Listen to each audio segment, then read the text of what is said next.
মাজত মাত্ৰ কেইটামান দিন বাকী হেঁপাহৰ ৰঙালী বিহুলৈ যিদৰে এতিয়া নাচনী ঢুলীয়াৰ গাত তত নাই ঠিক সেইদৰে ঢোল নিৰ্মাণ কৰা কাৰিকৰসকলৰ ইতিমধ্যে ব্যস্ততাৰ অন্ত নাই। এই মুহূৰ্তত মই উপস্থিত আছোঁ গহপুৰৰ ধেনুধৰাত। কেমেৰা সহযোগী নিবিৰ আছে, ইয়াৰ পৰিৱেশ দেখুৱাব। এয়া হৈছে গহপুৰৰ ধেনুধৰাৰ পৰিৱেশ আৰু এতিয়া দিনে নিশাই ব্যস্ত এওঁলোক, কিয়নো মাজত মাত্ৰ কেইটামান দিন বাকী হেঁপাহৰ ৰঙালী বিহুলৈ। আৰু এতিয়া আমি দেখুৱাইছোঁ ঢোল নিৰ্মাণ কৰাত তেওঁলোক ব্যস্ত আৰু আমি কথা চেষ্টা কৰিম তেওঁলোকৰ লগত। দাদা, মই আপোনাৰ ওচৰলৈ অকণমান আহিছোঁ, কওকচোন। যথেষ্ট ব্যস্ত দেখা পাইছোঁ, মাজত মাত্ৰ কেইটামান দিন বাকী ৰঙালী বিহুলৈ, কি ক'ব বিচাৰিব? আছে, ব্যস্ততা আছে। কিমান ঢোল নিৰ্মাণ কৰিছে? ঢোল পুৰণা ঢোল আহিছে বাৰু, এশমান আহিছে। হয়, ঢোলৰ দাম আগতকৈ বাঢ়িছে নে কমিছে? অলপ বাঢ়িছে। হয়, অলপ দাম বাঢ়িলে যে। আৰু এইবাৰ কি কাঠৰ ঢোল পোৱা যাব ইয়াত? চব কঁঠাল আছে, বেলেগ কাঠ কঁঠাল। চব কঁঠাল। দামসমূহ কিমান এতিয়া? দাম ভাল হ'ল 8,000 পৰি যাব। 8,000। কিমানৰ পৰা ষ্টাৰ্ট? মানে সৰু ঢোল ক'ব গ'লে বেবী ঢোল মানে 700 পৰা আছে আৰু 700 পৰা আৰম্ভ হয়। একদম সৰু ঢোল 700 টকা পাব। 700, 1200, 2000 এনেকুৱা চব ইমান ঢোল আছে আৰু। এনেকুৱা লাগে গগনা চগনা চব পাব, তাল আছে। বিক্ৰী বাৰ্তা কেনেকুৱা? আছে, ভালে আছে। ভালেই। আৰু ইতিমধ্যে ঢোল ক্ৰয় কৰিবলৈ গ্ৰাহকৰ ভিৰ লগা পৰিলক্ষিত হৈছে। আমি কথালৈ চেষ্টা কৰিম তেওঁলোকৰ লগত। দাদা, মই আপোনাৰ ওচৰলৈ আহিছোঁ, ঢোল কিনিবলৈ আহিছে?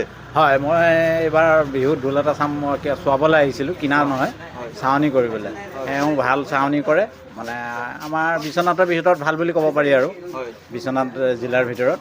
বাকী কিছুমানত ইমান পাৰফেক্ট, মানে সম্পূৰ্ণ হিচাপে যিটো ঢোলৰ যিটো মাত, সেই মাতটো প্ৰায় কমেই দেখা পাওঁ আইনবিলাকত।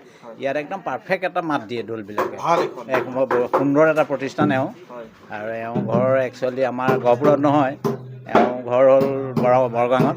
আৰু এইখিনি যিখিনি কৰ্মকৰ্তা তেওঁ আনিছে এইখিনি প্ৰায় বাহিৰৰ পৰাই আনিছে, কোচবিহাৰৰ পৰা আনি পেলাই কাম কৰাইছে। গতিকে সুন্দৰ এটা পদক্ষেপ লৈছে এওঁ এইখিনি কাৰণত। মাত ভাল, খোলাবিলাকৰ কোৱালিটি ভাল, সেইটো কাৰণে এওঁৰ ওচৰতে আহিছোঁ আৰু ঢোল এটা চাম বুলি। মই আপোনাৰ ওচৰলৈ আহিছোঁ, আপুনি ঢোল ক্ৰয় কৰিব আহিছে? চাব আহিলোঁ, আজি অৰ্ডাৰ দিব আহিছোঁ।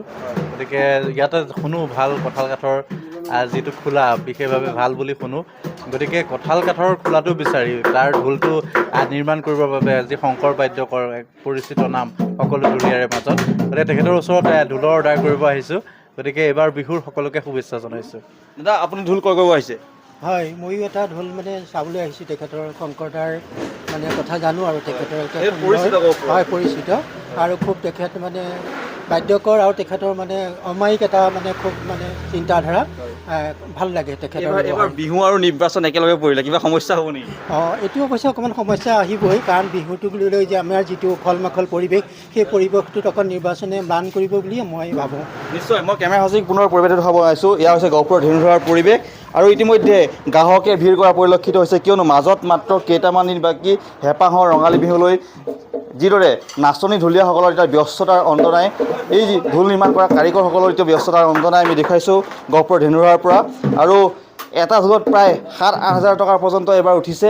আৰু কঁঠাল কাঠৰ ইয়াত ঢোল পোৱা যায়। আমি গহপুৰৰ ধেনুধৰাৰ পৰা কিছু দেখাৰ চেষ্টা কৰিলোঁ।